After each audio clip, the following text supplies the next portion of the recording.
new money comes from two places: a regular bank, like the ones you see all over the place in town, and from the country's central bank, which in the US we call the Federal Reserve. A regular bank creates new money every time it gives out a new loan.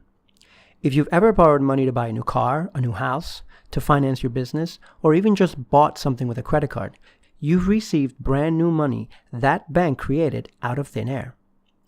Now, there are regulations which limit how much new money a bank is allowed to create, and it's based on how much money the bank has in deposits. This is why banks are always trying to push people to open up new bank accounts and make a deposit. The more money they have in deposits, the more new money they can create, and the more money they can lend out. Now, banks aren't in the business of giving out free money. Banks lend out money in order to earn money. They give you a loan so you can pay back that loan at a future date with interest. The interest is how the bank earns its money. Now think about that for a moment. The bank creates new money for free out of thin air. It lends it to you so that you can pay it back at a future date with interest. How does a bank get away with that? And what about the US Central Bank, the Federal Reserve? How do they make money? Well, they create money in the exact same way, except the only ones allowed to borrow money from the Federal Reserve are regular banks. The only difference between how the Federal Reserve creates money and how regular banks create money is that the Federal Reserve is not required to have any deposits or any money in its accounts. They can simply just will money into existence. You see, you and I, we work to earn our money. Regular banks and the Federal Reserve don't work for their money. They just create it. But wait a minute. You could argue that the Federal Reserve is part of the federal government and that the government should always have the power to create money. They need to create money to pay for public works and to fund our military so they can keep us safe. Well, that's where you're wrong. The federal bank is not part of the US government. In fact, there's actually nothing federal about the Federal Reserve. The Federal Reserve is just another private bank with shareholders that hold stock and earn interest. And can you guess who those shareholders are? Other regular banks. You see, our entire monetary system is controlled and run by banks, and only they have the power to create money. And remember how I said that banks aren't in the business of giving out free money? Well, neither is the Federal Reserve.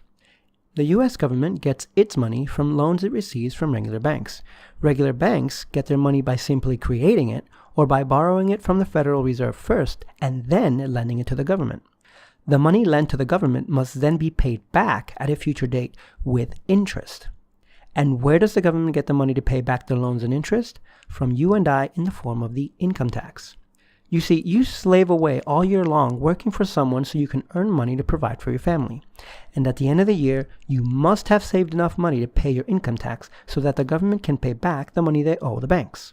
Money which was originally created out of thin air. And if you don't pay that money up, you'll go to jail. Does this sound like a fair system to you? Our entire monetary system in the United States is a huge central bank-run scam on the American people. Don't believe me? Check this out. The US government began collecting the federal income tax back in 1913. Can you guess the year in which the Federal Reserve Bank was created? That's right, 1913.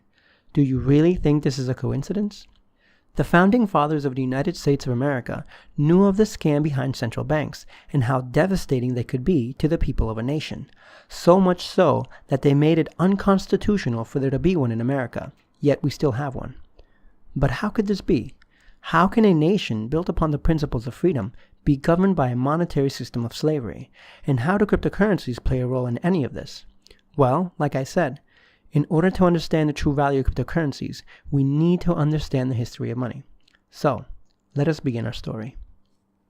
In our very early history, people didn't use money. Instead, they traded what they had for something they wanted. This was called barter. If I had apples and I wanted bananas, I could trade my apples with someone who had bananas. Except, if the person that had the bananas didn't want any apples, then I wouldn't be able to get any bananas. So what happened over time is that instead of people trading their own things for goods or services, they began to use a system of money. At first, people began to use things like feathers, beads, and seashells as a form of money, but eventually moved on to using gold. Why? Well, because gold is attractive, it's soft, and it's easy to work with. Goldsmiths, for example, were able to easily turn gold into coins, which could be used as money. As people began to transact with gold and started accumulating lots of it, they began to have a problem. People started stealing their gold. So, needing a way to keep their gold safe, they asked their local goldsmith if they could store their gold in his vault for a fee. The goldsmith would agree and began issuing out paper receipts known as IOUs, which showed how much gold a person had stored in the goldsmith's vault. If you ever wanted to withdraw your gold, all you would have to do was show the goldsmith your IOU. Soon, people began using the goldsmith's IOUs as money because it was pretty much as good as gold. Thus, the very first form of paper money was born. Now, it didn't take long for the goldsmith to realize that people rarely ever came to his vault to withdraw any gold. So, he came up with the idea of giving out loans in the form of these IOUs from which he could earn interest. This turned the goldsmith's business into the very first bank. Now, this lending of IOUs worked great for some time, and it made the goldsmith very rich, but greed began to set in. Eventually, the goldsmith started loaning out more IOUs than he had gold to back them up. As he kept making more and more of these IOUs, which weren't backed by any gold, people started to notice that things were becoming more and more expensive. You see, as the goldsmith made more IOUs, people began to have access to more of this new form of paper money. The more of this new paper money there was, the more people were willing to spend it. If I was previously charging one gold IOU for an apple and decided to raise the price to 2 IOUs, then people wouldn't mind paying the higher price because there was so many IOUs going around. This is what economists call inflation. It is the depreciation of the value of an economy's paper money as more of it is created. Now, going back to our story, as inflation increased, people began to suspect that the goldsmith didn't actually have enough gold to back up all of his IOUs. So, little by little, people started withdrawing their golds from the goldsmith's vault. As word got out, more and more people began making withdrawals, which eventually ended up causing the very first run on the bank. Those who went to the bank first were able to get their gold, but eventually there was no more left. The rest were left with nothing except worthless pieces of paper. In the end, everyone had to go back to using gold as money. Now, the goldsmith's business didn't go unnoticed. In fact, many people thought this banking business of storing gold and loaning out paper IOUs to earn interest was a brilliant idea. It was a great way to help expand an economy very rapidly. So, as time went by, governments decided to implement the goldsmith's banking practice, but made sure to regulate it so that what happened to the goldsmith wouldn't happen again. This gave rise to central banks, which were formed in order to set rules and regulations that all other banks must adhere to. Now, throughout history, all central banks have shared the same fate. They've all failed. Why? Well, because they all go through the exact same cycle that the goldsmith went through in our story. First, the economy starts off with a gold-based monetary system. Then, banks and government come along and offer to store gold and IOUs, which give rise to a paper money monetary system that's backed by gold. Then, central banks are formed and take over the banking system with a promise to regulate it. Eventually, because of the incredible amount of government spending, central banks end up tricking the government and its people to come off the gold-backed standard so they can spend more money and help, quote, boost the economy.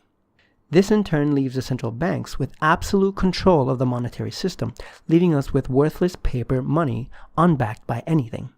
At this point, it's no longer considered paper money, but simply a currency. Now, as regular banks and central banks begin the mass production of this new paper currency, inflation begins to set in, causing things to become more and more expensive. Soon, people begin to lose confidence in the banking system, along with its new paper currency, as more and more people become aware of the scam. All it takes at this point is a country to go to war, or for there to be some type of financial crisis that forces central banks to print more currency, which ultimately leads to its complete devaluation, and the whole system comes crashing down. The takeover of a government and its economy by central banks has happened over and over again throughout our history, and it's exactly what has happened to the United States along with every other country in the world. You see, we've fallen victims to central banks once again, but unlike in the past, we now live in a digital age, and for the first time in history, we actually have a way out of the banking system, and it's called cryptocurrencies. Cryptocurrencies, or what I like to call freedom currencies, are a new type of digital monetary system. They are decentralized computer programs that run on thousands of computers around the world, each holding a copy of every single transaction that has ever occurred on a cryptocurrencies network. If one of the computers on any network were to be turned off or forcefully shut down, then it wouldn't matter because all other computers on the network would continue to run the program. This makes cryptocurrencies almost impossible to be shut down by any government or any organization. The only way to shut them down is to cut off the power and the internet to the entire world, which is highly unlikely. And even if this did occur, the network would pick up right from where it left off once the power is restored. Almost all cryptocurrencies are programmed to produce a limited number of coins, which means they can't suffer from the devaluation effect caused by inflation.